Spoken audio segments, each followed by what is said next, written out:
بسم الله الرحمن الرحيم. قال الشيخ المؤلف رحمه الله تعالى ونفع به وبعلومه في الدارين آمين. عن يحيى ابن معاذ الرازي رحمه الله.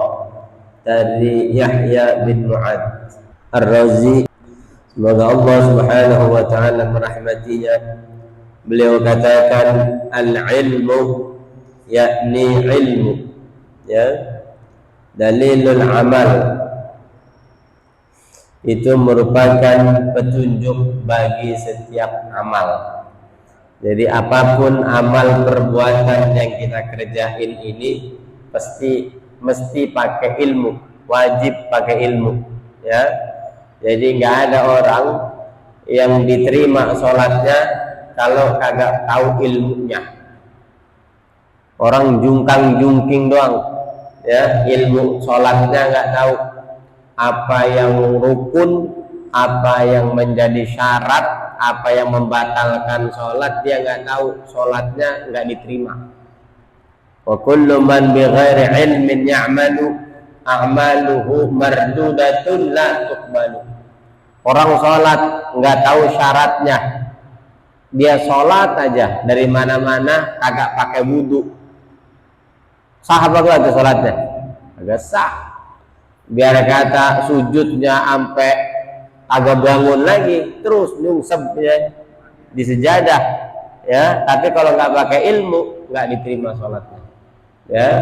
Orang sholat, ya, rajin, dia nggak tahu rukunnya sholat, sholatnya rajin, tapi nggak pernah baca Fatihah kalau sholat, ya. Kata Nabi SAW, la sholata illa bi Fatihatil kitab. Kagak diterima sholatnya orang yang nggak baca Fatihah. Sholatnya sendirian, kagak berjamaah, begitu nggak baca Fatihah, ya. Begitu takbir selesai langsung baca qul huwallahu ahad, nggak diterima sholatnya. Itu karena merupakan rukun. Atau ada orang sholat nggak pakai takbiratul ihram, sama, ya. Nah, itu semuanya mesti pakai ilmu. Orang bulan Ramadan puasa, kemudian tengah-hari dianggap udah zuhur deh, udah suara azan, dia minum asal nggak aus saja deh. Atau yang punya pendapat lain, dia bilang apa? Yang penting kan puasa kagak boleh makan, kagak boleh minum, ngerokok mah boleh kali. Ilmunya begitu tuh, ya. Kan makan puasa mah yang penting kagak makan, nggak minum dari masuk azan subuh sampai maghrib. Ngari-ngari ternyata mulutnya asam, ngerokok, ya. Begitu ngerokok dia bilang kan ini nggak makan, nggak minum. Nah, ilmunya nggak ada, maka amalnya tertolak. Makanya penting duduk di majelis ilmu itu kan penting, ya. Utlubul ilma minal mahdi ilal lahdi. Cari ilmu lah kalian dari mulai buayan sampai masuk liang lahat, ya. Jadi kalau kemarin-kemarin masa mudanya, masa gagahnya rada kagak demen duduk di majelis-majelis ilmu, tapi masih demen sholat. Kan ada orang yang penting mah sholat aja, ilmunya mah nggak tahu. Kenapa sholat? Karena ngikutin orang tuanya. Kenapa sholat? Ngikutin temennya. Kenapa sholat? Karena lingkungannya pada sholat. Ilmunya mah nggak tahu dia. Kemarin-kemarin dia mah asal sholat aja. Sekarang begitu udah tua baru hidup duduk di majelis dan sebagainya. Akhirnya dia bilang, ini mudah-mudahan dengan saya duduk di majelis, saya tahu ilmunya, kemudian saya sholat diterima sama Allah, ya. Puyang-puyang, saya udah tua, kemana udah kagak masuk, ya.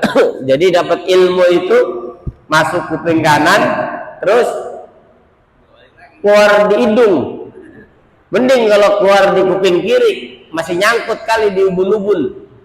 Ini ada orang masuk kuping kanan ilmunya, keluarnya di hidung, jadi kagak sampai di otak tuh ilmunya, ya. Udah kebangetan susah, pokoknya nangkep ilmu apa aja udah susah.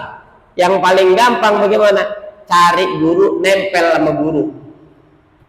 Ini bagaimana sholat? Udah ngikutin guru, Ini bagaimana ngikutin guru, ya, itu aman, ya. Jadi kalau misalkan yang kira-kira udah rada, kan kata pepatah gitu, ta'allam fil kibar, orang yang belajar di waktu besar, udah tua, dan naqsi fil bahar, seperti orang yang mengukir di atas laut. Ta'allam fil sigar kan naqsi fil hajar, orang yang belajar di waktu kecil bagaikan mengukir di atas batu. Jadi kalau masih kecil ilmunya ngapal segala macam masih nempel.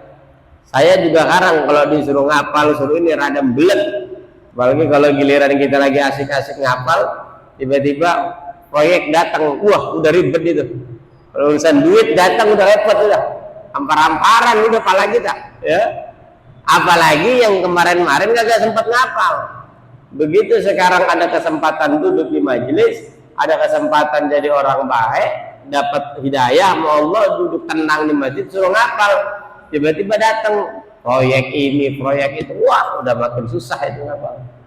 Ya, makanya paling gampang bagaimana? Udah duduk nempel sama guru, aman.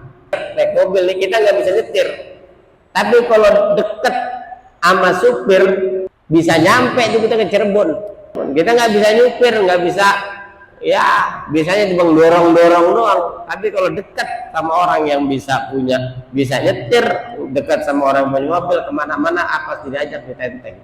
Enaknya orang yang ikut guru tuh begitu. Makanya kita jangan sampai jauh dari guru. Ya, kenapa nggak boleh sampai dari guru? Khawatir kita yang pala kita ini udah kagak kuat sama ilmu, udah kebangetan banyak urusan pala kita, kebangetan banyak urusan. Belajar nih sekarang duduk di majelis sampai luar kira-kira masih nempel, au ya. Lupa sampai luar aja udah lupa. Makanya apa? Dekat sama guru, insya Allah. Kalau misalkan guru melakukan ibadah, melakukan perbuatan-perbuatan baik, beliau ada ilmunya, kita ngikut ilmunya guru, aman, ya. Kenapa? Kata Yahya bin Mu'adz Ar-Razi, beliau katakan al-ilmu dalilul amal. Ilmu itu petunjuk bagi setiap amal. Jadi nggak bisa kita melakukan sesuatu itu nggak ada ilmunya, nggak bisa. Ya, nggak bisa. Kita mau ngapain aja, zikir aja pakai ilmu zikir. Ada aturan-aturannya. Bahkan disebutkan di dalam Kifayatul Atqiyah, di dalam kitab namanya Kifayatul Atqiyah. Itu orang kalau habis zikir itu paling kagak 10 sampai 15 menit kagak boleh langsung minum itu. Dan kalau zikir usahain enggak di tempat yang adem. Biar keluar tuh keringat. Biar keluar keringat, biar ngucur. Kenapa? Beliau katakan karena bisa jadi ini kotoran-kotoran yang ada di dalam diri kita keluar dengan keringat itu. Kalau gitu kan kagak sekarang. Ya, zikir cari yang adem. Nempel ke tembok. Baru Al-Fatihah pules matanya. Susah kita, ya. Jadi semua itu ada aturannya. Makanya apa? Ilmu itu penting. Sampai Allah sebutkan di dalam Al-Qur'an, yarfa'illahu alladhina amanu minkum walladzina utul ilma darajat. Yang ditinggikan derajatnya oleh Allah Subhanahu wa taala di antara kalian adalah orang yang beriman kepada Allah dan juga yang punya ilmu. Itu ditinggiin derajatnya. Makanya sering saya sampaikan, pokoknya kita kalau ilmunya pas-pasan nempel sama orang yang punya ilmu. Minimal kalau kemana-mana bareng sama guru, ya enggak, kita disuruh duduk dekat guru. Minimal itu. Kalau duduk dekat guru biasanya buahnya juga lain, kuenya lain. Itu di dunia itu. Di dunia Allah berikan keistimewaan model begitu. Bagaimana di akhirat? Makanya mudah-mudahan Allah temuin kita kepada guru-guru yang bisa mengantarkan kita bahagia dunia dan akhirat. Ya. Nah, yang kedua, kata Yahya bin Mu'adz Ar-Razi, beliau katakan wal fahmu wi'a'ul ilmi. Dan pemahaman kita, ya, memahami sesuatu itu adalah wadahnya ilmu. Makanya kalau lagi duduk di majelis ilmu, ya usahain yang lain-lain kita singkirin dulu. biar otak kita ada yang nempel barang sedikit mah, jangan sampai lost banget ya. Kalau lost banget kagak ada yang nyangkut sama sekali, ribet. Apa ya kemarin ya, bagaimana ya caranya ya, semuanya nggak ada yang nempel sama sekali, repot. Makanya pemahaman itu atau zukain orang cerdas itu menjadi syarat dalam menuntut ilmu. Alala tanalul ilma illa bisittatin sa'umbika an majmu'iha bi bayanin. Ya, itu yang pertama Pak, zukain pemahamannya ya, kudu ngerti, diterangin sesuatu sama guru iya paham gitu. Ya, makanya apa? Penting bagi kita ketika duduk di majelis-majelis ilmu, niat dari rumah untuk mengambil ilmu, kita buka isi kepala kita biar ilmunya masuk. Barang dikit makanya nyantol, kalau kagak 99%, paling kagak 0,0001%. Ya, biar apa? Biar ada yang nyangkut. Kalau nggak sekarang nyangkutnya, siapa tahu ntar pas di rumah, oh iya ini ternyata yang tadi diomongin. Nah itu masih nyangkut tuh namanya. Ya, karena kata Yahya bin Mu'ad Ar-Razi, beliau katakan wal fahmu wi'a'ul ilmi. Pemahaman kita terhadap sesuatu itu merupakan wadah ya terhadap ilmu. Wal aqlu qaidun lil khairi. Akal kita ya merupakan merupakan sesuatu yang bisa membawa kita kepada kebaikan. Akal ya, makanya Allah di dalam beberapa ayat menyebutkan di akhir ayatnya afala ta'qilun, afala tatazakkarun, afala tatafakkarun. Ya, itu semua Allah ingetin kita loh. Apakah kalian kagak punya akal? Manusia itu sama hewan, bedanya manusia diberi akal, hewan kagak. Urusan nafsu, manusia sama hewan sama-sama dikasih nafsu. Ya, makanya sekarang ada manusia yang bengis banget, lebih bengis bahkan daripada hewan. Banyak, ya, karena nafsunya itu bisa nggak kebendung manusia. Ya, kalau hewan, biarpun dia nafsunya diumbar, hawa nafsunya diumbar, hewan nggak punya akal. Kadang-kadang ada manusia dikasih akal, hawa nafsunya lebih didepanin daripada akalnya. Kuburan dulu kita kalau ke kuburan ngeri. Sekarang orang pacaran di kuburan, mana coba akalnya? Ya, dulu takut kita lewatin kuburan, boro-boro berani mampir.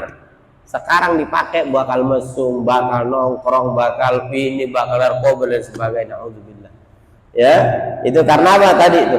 Ya, karena akalnya nggak dipakai. Ya, akal itu ditaruh di dalam diri manusia, tujuannya untuk menimbang segala sesuatu. Ini baik apa kagak nih? Ya, kalau saya melakukan ini kira-kira ada manfaatnya atau enggak. Kalau saya melakukan ini dampaknya nanti baik atau buruk dan sebagainya. Itu fungsi akal. Jadi buat mempertimbangkan segala sesuatu yang bisa membawa kita dalam kebaikan atau keburukan. Makanya orang yang pinter ya, dia tahu tuh mana yang baik, mana yang buruk. Ya. Tapi kita yang kagak ngerti, yang kagak make akal kita, mau yang baik kayak mau yang buruk kayak, kita terajam aja. Karena akalnya nggak dipakai. Ya, nah, itu kemudian disebutkan oleh Yahya bin Mu'ad Ar-Razi, beliau katakan wal hawa murattabun lidzulum.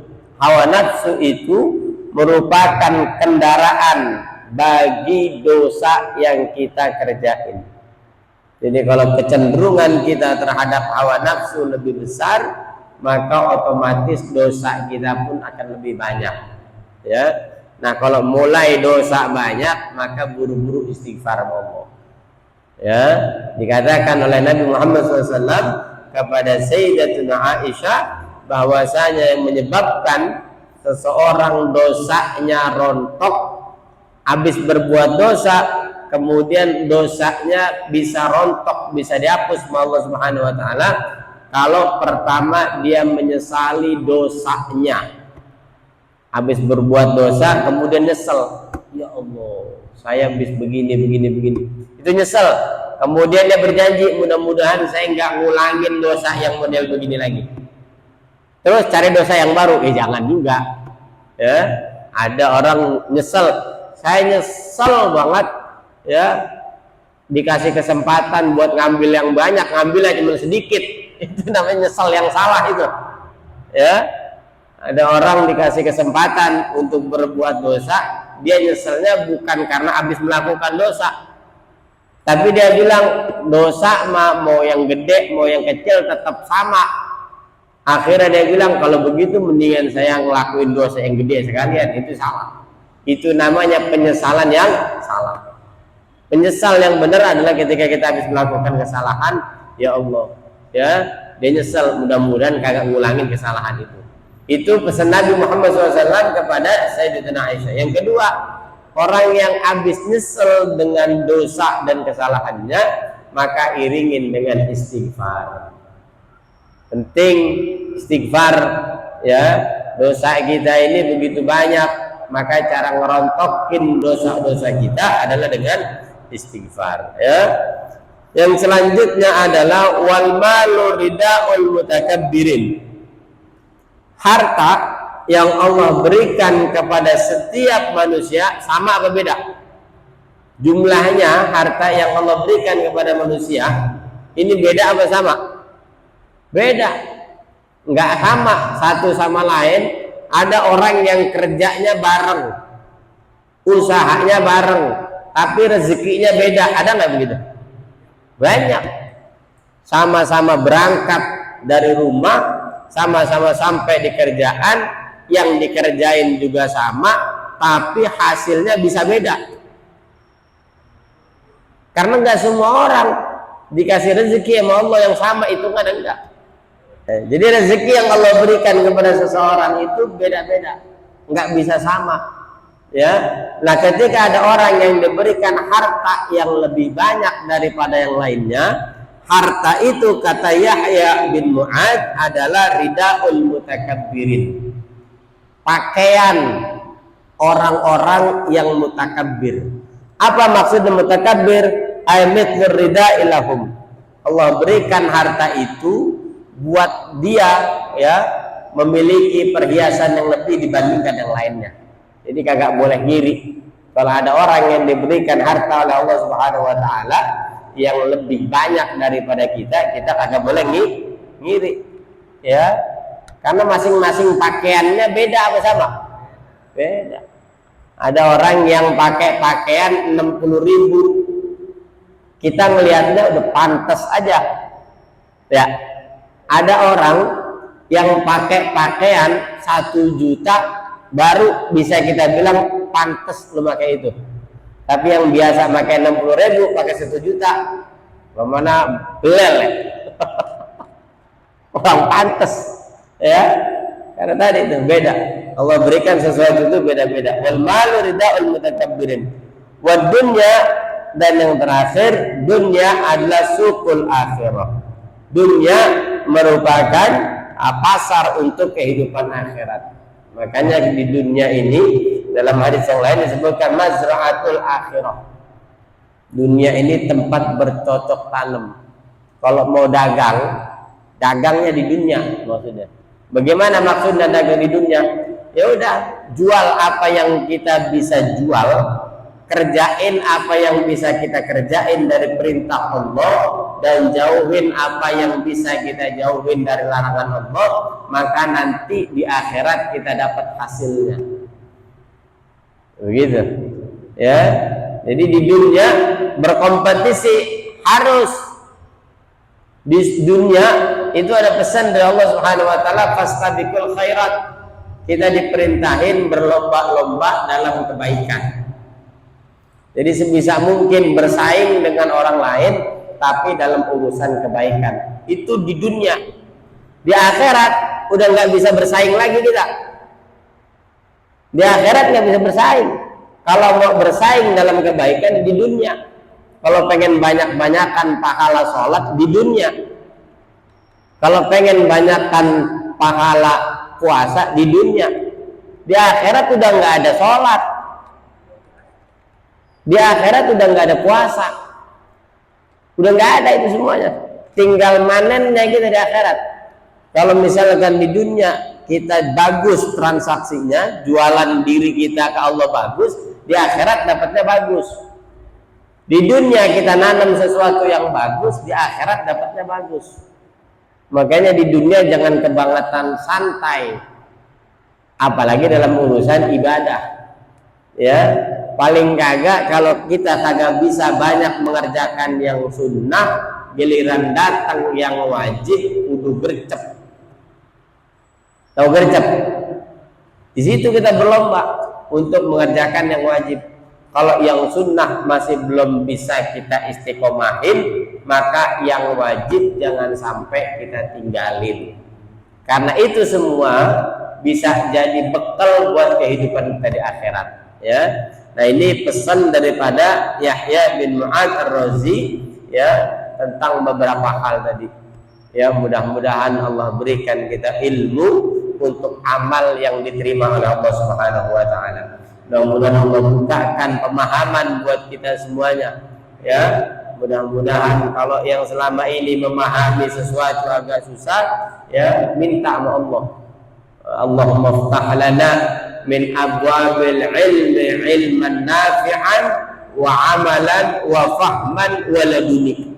Dulu di pondok orang-orang yang ada susah, disuruh ngapal susah, suruh belajar mana diterangin model apa aja agak masuk-masuk pemahamannya, disuruh baca itu Allahumma ftah lana min abwabil ilmi ilman nafi'an wa amalan salihan. Apa tadi? Allahumma ftah lana min abwabil ilmi ilman nafi'an wa amalan wa fahman wa laduni. Gitu ya, hafal ya, hafal. Allahumma ftah lana Allahumma ftah lana min abwabil ilmi ilman nafi'an wa amalan wa fahman wa laduni. Minta sama Allah Subhanahu wa taala biar Allah berikan ilmu, amal yang soleh dan pemahaman serta laduni. Jadi laduni itu bisa kita dapat karena kita biasa duduk di majelis begini, tiba-tiba besok ada orang nanya.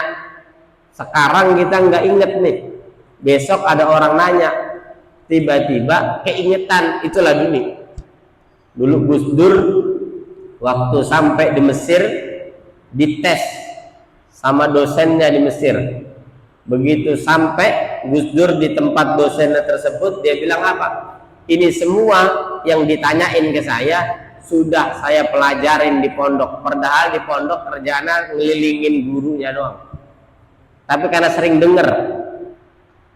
dengar sesuatu yang disampaikan sama gurunya, akhirnya dia paham, besok pahamnya.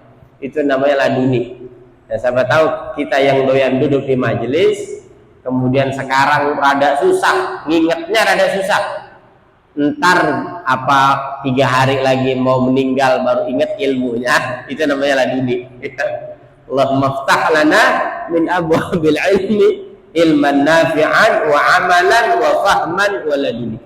Jadi baca, ajarin ke anak-anak kita, ajarin ke cucu dan lain sebagainya untuk baca doa ini. Ya, Allahumma ftah lana min abwabil ilmi ilman nafi'an wa amalan wa fahman wa laduni. Itu minta Allah ilmu, amal, pemahaman dan laduni. Ya, mudah-mudahan Allah dapetin kita atau ke anak kita, ke keturunan kita, Allah berikan ilmu yang banyak manfaat untuk kebaikan dunia dan akhirat. Ala hadhihi niyyah wa kulli niyatin salihah wa ala ma nawa salafuna salih wa ila hadratin Nabi Muhammad sallallahu alaihi wasallam. Al-Fatihah.